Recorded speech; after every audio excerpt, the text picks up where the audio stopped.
I love, love, love Mia on the morning show. But I also love the fact that you, as a black woman who is a grown black woman, you're in your 40s, yes? Yes, yeah, yeah, Yeah.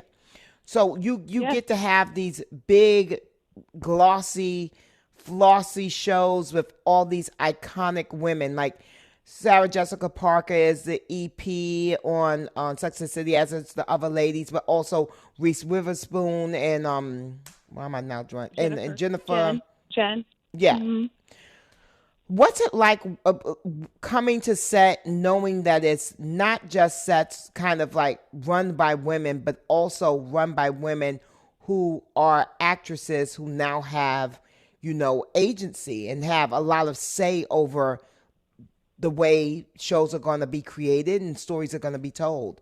What does that feel like for Well, you? I've actually been doing that for a really long time. Years ago, when I was on The Americans, I was in the company of Carrie Russell, who really had a lot Hmm. to say about the storytelling on that show.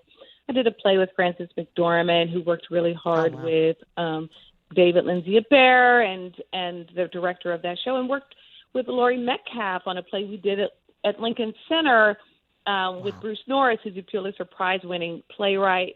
I've just Hmm. had the incredible, honor and privilege of working with a lot of great actresses who also happen to be white.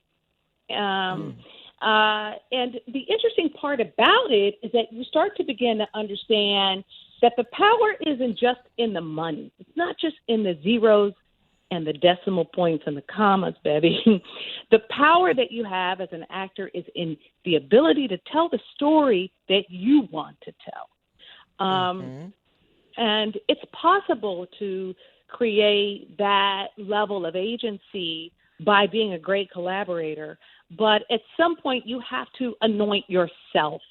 And what I have Yes. found is that that has to be a part of my trajectory. I would not be in the witness space of supporting these stories and watching these women do it if it wasn't meant for me too. The Yes. interesting part will be, where am I going to detach from the work that I'm doing and step into that role, and how do I do it?